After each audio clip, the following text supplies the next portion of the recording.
क्या 90 डिग्री आ रहा है? क्या दोनों का सम करने में 90 डिग्री आ रहा है? तो आप लोग देखेंगे यहाँ पर 36 प्लस में 54 कितना होता है? 90 ही होता है। यहाँ पर देखो 28 प्लस में 62 कितना होता है? 90 ही होता है। आपके सामने निकालता है मैंने, आपके सामने लाइव में क्वेश्चन बनाया है मैंने अभी, तो 90 होता है। तो आपको यहाँ पर क्या करना है कि किसी एक को चेंज करना है। चाहो तो आप इसको चेंज कर लो, चाहो तो आप इसको चेंज कर लो, दोनों को चेंज नहीं करना भाई कभी भी। काफ़ी सारे बच्चे पता क्या गलती करते हैं, मैं ऑफलाइन देखता हूँ आई थी कोचिंग सेंटर में, काफ़ी बच्चे ये गलती करते हैं कि दोनों को चेंज कर देंगे।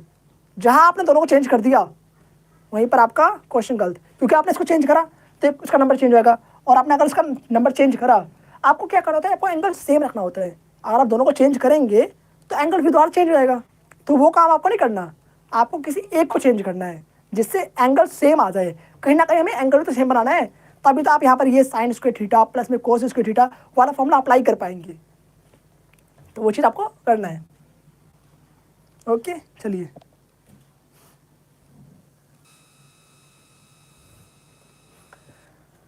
तो यहाँ पर आपको एक काम करना है कि बिल्कुल न्यू क्वेश्चन आपका था, यहाँ पर कोस स्क्वायर 90 डिग्री माइनस में 36 डिग्री लिख सकते हैं आप लोग, प्लस में रूल यह लगेगा यहाँ पर, ठीक है। साइन स्क्वायर, दोनों को कभी भी चेंज नहीं करना, ये बात याद रखिए हमेशा, 12 बोल रहा हूँ, कई बच्चे दोनों को चेंज करते हैं, मैंने देखा है कोचिंग सेंटर में दोनों चेंज करते बच्चे, ऐसी गलती आप लोग ना करें, ऑफलाइन देखता हूँ मैं, ठीक है।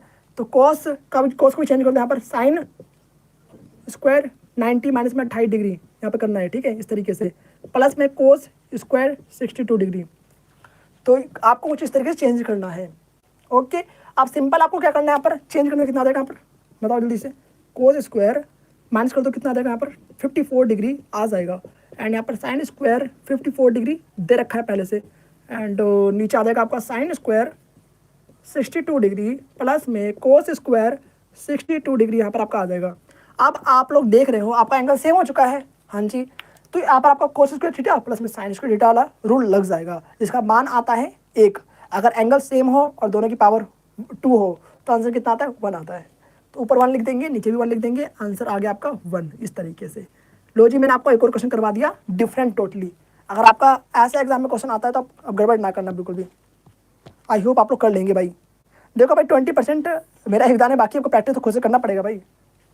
मैं आपको काफ़ी एक्स्ट्रा क्वेश्चन करा सकता हूँ भाई, आपको मैं एग्जाम वाले क्वेश्चन करा दूंगा, डायरेक्ट वाले क्वेश्चन करा दूंगा, बट प्रैक्टिस तो आपको करना होगा। सपोज मैंने अगर आपको एग्जाम ही जो मतलब कि कल मान लो आपका एग्जाम होने वाला है और मैं आपके एग्जाम के पेपर आपको ला के दे दिया और आपको आंसर बता दिया, अगर आपने उसको प्रैक्टिस नहीं करा तो फिर कैसे होगा? कहीं ना कहीं प्रैक्टिस आपको करना पड़ेगा खुद से, ठीक है। तो वहाँ पर आपको खुद से लिखना पड़ेगा, तो उसकी लिखने की प्रैक्टिस आपको करनी पड़ेगी कहीं ना, कलम उठाना पड़ेगा आप लोग को। तो ये प्रैक्टिस करो, जब तक इसको अपनी नोटबुक में उतारोगे नहीं तब तो कोई फ़ायदा नहीं है।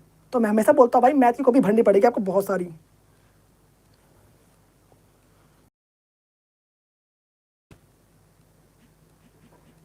सीखना भी है।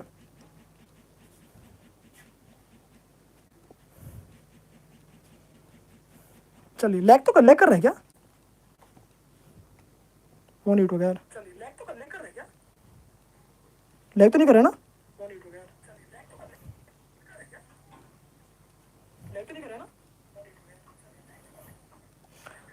20 सेकंड लास्ट बचा हुआ सिर्फ, बताना आप लोग कमेंट करके लैग कर रहे हो तो।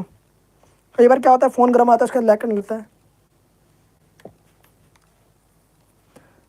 लैग कर रहा हो तो बताना भाई, मैं रिफ्रेश कर दूंगा उसको, फिर ठीक हो जाएगा।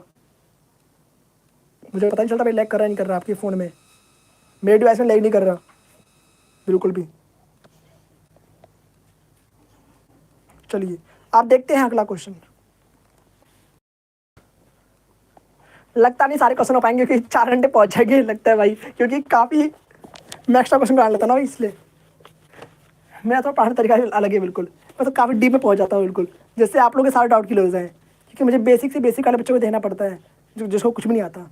तो मैं ऐसे मतलब सिर्फ टॉपर को पढ़ाना ऐसा थोड़ा ना भाई, जो बेसिक जिसको कुछ भी नहीं आता भाई उनको भी देखना है सिर्फ। तो ऐसा मेरा मोटिव रहता है भाई, जो मतलब जिनको भाई समझ लो कि ट्रिग्नोमेट्री का टी भी नहीं पता हो भाई, वो भी सीख पाए, तो ऐसा कुछ पढ़ाना है ना आपको, तो इसलिए काफ़ी टाइम लगता है। अब ऐसे जल्दीबाजी में तो भाई कितना ही कुछ मतलब डायरेक्ट आंसर कर लिख दो, उसका कोई फायदा नहीं। काफ़ी लोग देखता हूँ डायरेक्ट करा देते हैं भाई, उसको कुछ फायदा नहीं है। टॉपर्स को समझ में आ जाएगा, बट जो नॉर्मल बच्चे उनको समझ में नहीं आने वाला फिर तो, क्योंकि भाई हम भी उस दौर से गुजरे हैं, हमें पता है। मुझे लगता है लैग कर रहा है भाई, रुक जाओ मैं रिफ्रेश करता हूँ उसको, मज़ा नहीं आएगा पढ़ाने भाई, लैग कर रहा है यार।